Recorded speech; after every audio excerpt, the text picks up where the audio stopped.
Hello students, today we will going to study the chapter number 3, that is from your supplementary book, The Shepherd's Treasure. Let us read, before start, let us read this introduction of this chapter. A poor shepherd once lived in Iran.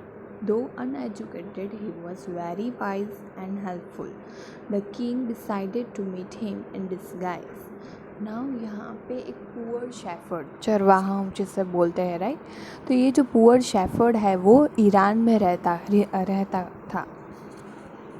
वो uneducated था, वो पढ़ा लिखा नहीं था, लेकिन वो काफ़ी वाइज और हेल्पफुल था। वो काफ़ी इंटेलिजेंट, वो काफ़ी हेल्पफुल, सबके लिए वो हेल्पफुल हुआ करता था और उसका नेचर भी काफ़ी अच्छा था। The king decided to meet him in disguise. और किंग ने डिसाइड किया कि मैं उससे मिलने जाऊंगा, लेकिन मीट इन डिस्गाइज मीन्स अपना जो वेश बदल के मैं जाऊंगा ताकि वो मुझे पहचान ना पाए, ठीक है। In a village in Iran, there once lived a shepherd. He was very poor. He didn't have even a small cottage of his own. अब यहाँ पे एक विलेज में, ईरान में एक विलेज था, तो जहाँ पे वो शेफर्ड है वो रहता था, ठीक है। तो वो काफ़ी पुअर था, उसके पास छोटा सा कॉटेज, मतलब छोटा सा एक वी कैन से कुटिया बोलते हैं हम, या फिर कुछ भी छोटा सा रूम भी नहीं था, ठीक है। He had never been to school to all learn to read and write, for there were very few schools in those day. तो वहाँ पे वो पुअर होने के बावजूद वो कभी भी स्कूल नहीं गया, और फिर वहाँ पे फ्यू स्कूल्स ही हुआ करते थे, ठीक है। वहाँ पे ज़्यादा स्कूल भी नहीं हुआ करते थे उस समय में, ठीक है। वो नहीं जानता था कि किस तरह से रीड करना है, कैसे लिखना है, मतलब ही don't know anything about learning और writing. Though poor and uneducated, this shepherd was very wise. He understood people's sorrows and troubles and helped them face their problems with courage and common sense. दो उससे कुछ, वो poor था, uneducated था, वो अनपढ़ था, लेकिन फिर भी वो वाइज था, ठीक है। वो जानता था कि पीपल के दुख, पीपल की ट्रबल्स, सोरोज मीन्स दुख, ठीक है। यहाँ पे सोरोज मीन्स दुख and trouble means, over here it is sorrows and trouble means मुश्किल। सोरोज मीन्स दुख, तो यहाँ पे sorrows and trouble and help them face their problems with courage and common sense. तो लोगों के दुख, लोगों की परेशानियाँ, इन सब का जो है वो सॉल्यूशन निकालता था। किससे? उसकी कॉमन सेंस से, उसकी हिम्मत से वो सॉल्यूशन निकालता था। Many people came to him for advice. Soon he became famous for his wisdom and friendly nature. The king of that country heard about him and thought of meeting him. तो फिर वो जैसे ही इस सब के problems का solution करने लगा, तो कहीं ना कहीं वो सब में है वो फेमस हो गया था, because of his friendly nature. उसके नेचर के लिए वो प्रसिद्ध हो गया। सब उसे जानने लगे कि ये जो है वो न्याय करता है, ये हमेशा हिम्मत से और कॉमन सेंस से अपना जो है वो हर एक मुश्किल का हल निकालता है, ठीक है। तो उसकी वजह से ये बात उसके कंट्री के किंग के पास पहुंची और उसने डिसाइड किया कि इसको मुझे मिलना है।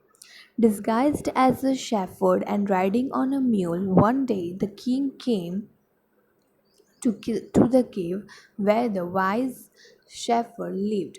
As soon as shepherd saw the traveler coming towards the cave, he rose to welcome him. He took the tired traveler inside the cave, gave him water to drink, and share of his own meal. The king rested for the night in the cave and was greatly impressed by the shepherd's hospitality and wise conversation.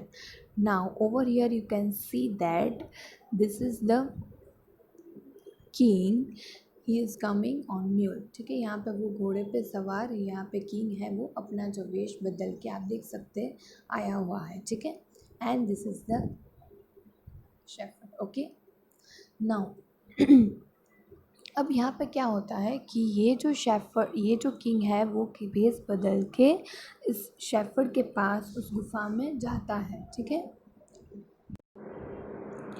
तो उस गुफा में जाने के बाद ये जो shepherd है वो इस ट्रैवलर का, इस प्रवासी का वेलकम करता है। कौन था वो? किंग था, लेकिन वेश बदल के आया था। तो वो इस केव में, इस गुफा में एंटर करता है और वो ट्रैवलर जो है, he took the traveller inside the cave. उस ट्रैवलर को अंदर लेता है केव के अंदर और उसे पानी देता है और उसे खाना भी देता है। और फिर the king rested for the night. वो जो किंग था, जो वेश बदल के आया था, वो पूरी रात वहाँ पे रेस्ट करता है बिकॉज़ वो थक गया था। और यहाँ पे उसका ये जो शेफर्ड ने जिस तरह से उसकी हॉस्पिटैलिटी, मतलब यहाँ पे केयर करना किसी की। ठीक है, अगर कोई आया हुआ होता है तो हम कैसे खाना देते हैं, उनको पानी देते हैं, ये सब कुछ हम करते हैं, राइट। तो उसी तरह से ये शेफर्ड की हॉस्पिटैलिटी और उसकी कन्वर्सेशन, उसकी बातें सुन के वो काफ़ी खुश हो गया था, right. Now let us read this next paragraph. Though still tired, the king decided to depart the next morning. He said, "Many thanks for your kindness to a poor traveler. I have a long way to go. Permit me to leave." वो काफ़ी tired हुआ था, लेकिन फिर भी king ने decide किया कि अब मुझे यहाँ से जाना होगा।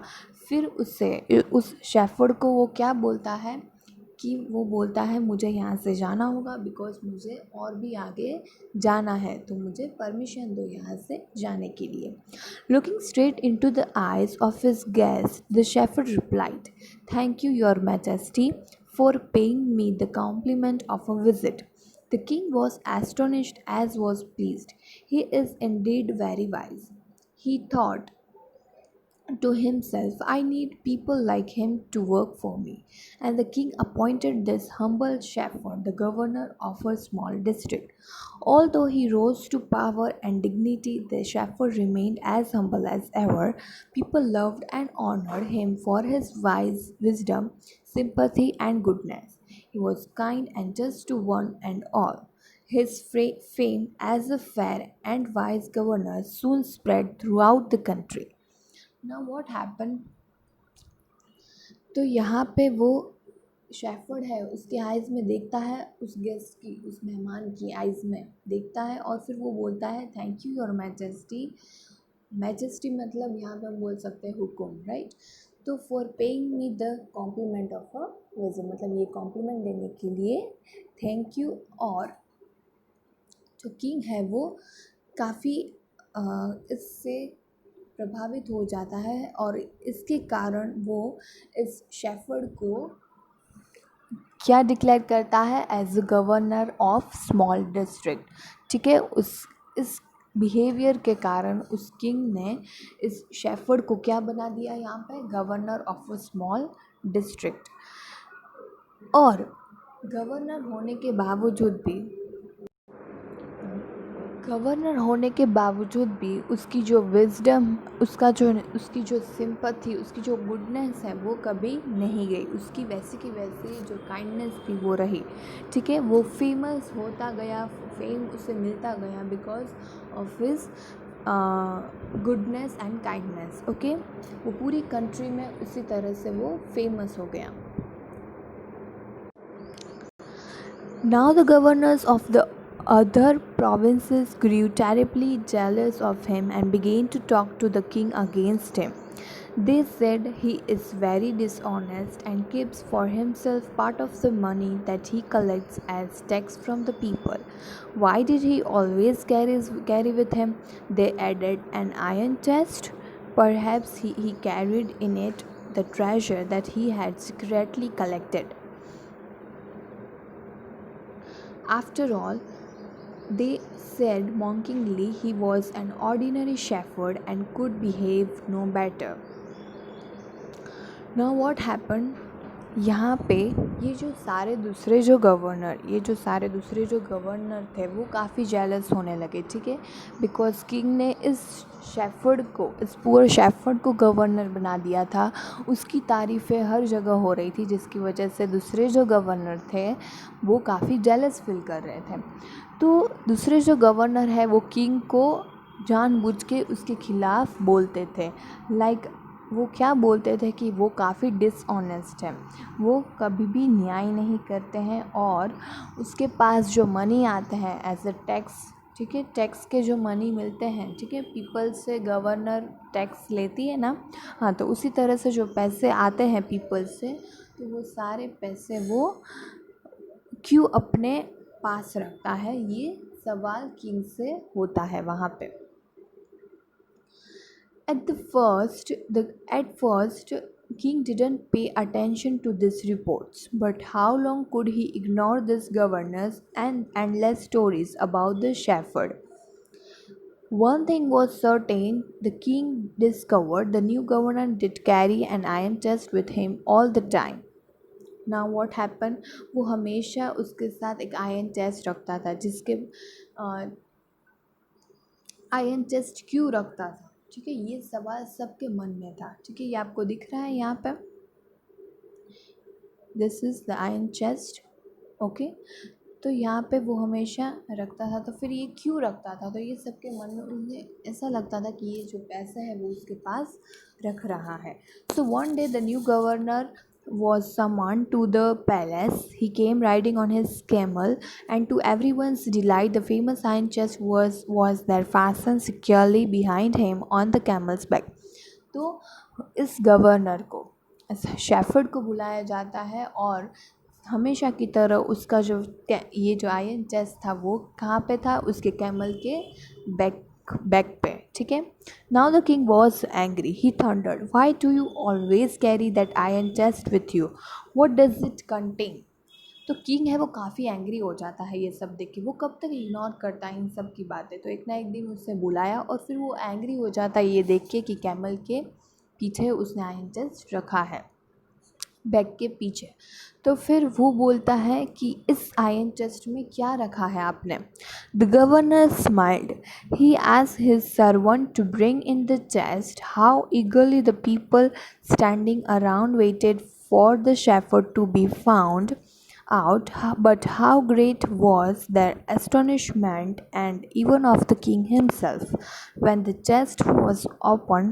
No gold or silver or jewels, but an old blanket was all that came out. अब उस चेस्ट में क्या रखा गया था, ठीक है, उस चेस्ट में ये रखा गया था, that is nothing but the old blanket. ये आपको चेस्ट दिख रहा है, मैंने आपको अभी ये दिखाया है यहाँ पे, this is the chest, okay. तो यहाँ पे उसने क्या रखा था उस आयरन चेस्ट में, कोई सिल्वर कोई ज्वेलरी नहीं रखी थी, बल्कि एक ओल्ड ब्लैंकेट रखा हुआ था। Holding it up proudly, the shepherd said, "This is my dear master, is my only treasure. I always carry it with me." यही मेरा रियल ख़जाना है। ट्रेजर मतलब यहाँ पे ख़जाना, ठीक है। तो यहाँ पे वो किंग को बोलता है, this is my dear master, यही मेरा जो रियल ख़जाना है। But why do you carry such an ordinary blanket with you, surely you are the governor of a district, the king asked. King बोलता है कि ये तुम ओल्ड ब्लैंकेट क्यों अपने पास रख रहे हो, तुम तो एक स्मॉल डिस्ट्रिक्ट के एक गवर्नर हो, राइट, तो तुम ऐसी ऑर्डिनरी, ऐसे नॉर्मल चीज़ें क्यों अपने पास रख रहे हो। To which the shepherd replied with quite dignity, "This blanket is my oldest friend. It will still protect me if at any time your majesty should wish to take away my new clothes." How pleased the king was, and how embarrassed the jealous governor became to hear the wise man's reply. Now they knew that the shepherd was indeed an humblest and the wisest man in the land. The king made him the governor of a bigger district that very day. Now what happen, वो reply क्या देता है जब king उससे ये पूछता है कि ये ऑर्डिनरी चीज़ है तुम क्यों रखते हो, तो वो बोलता है कि ये जो ऑर्डिनरी चीज़ मेरे लिए ऑर्डिनरी नहीं है, ये काफ़ी स्पेशल है because it is my oldest friend. ये मेरे लिए बहुत पुराना दोस्त है। वो हर एक चीज़ जब भी मैं ट्रबल में होता हूँ तो ये मेरी हेल्प करता है, राइट। तो यहाँ पे इस किंग को काफ़ी how please the king was and how embrace the jealous governors. Okay, तो किस तरह से वो एम्ब्रेस फील करते हैं, उन्हें अच्छा फील नहीं होता। वो जेलस गवर्नर्स जो होते हैं उन्हें ये पता चल जाता है कि अब सबसे हम्बलेस्ट और सबसे वाइजेस्ट अगर इस लैंड में कोई है तो वो और कोई नहीं बल्कि ये जो शेफर्ड है वो है, ठीक है। तो यहाँ पे ये प्रूव हो जाता है कि शेफर्ड की जो वाइजेस्ट जो नेचर है, वाइजेस्ट नेचर, वो यहाँ पे वो प्रूव कर देता है। वो उसने कोई सोना कोई चांदी वहाँ पे उस आयरन टेस्ट में नहीं रखी थी। Now with this we end up the chapter, and this is the question answers. Go through it and just read it out, try to write in your own words. Okay, now it is over. Thank you.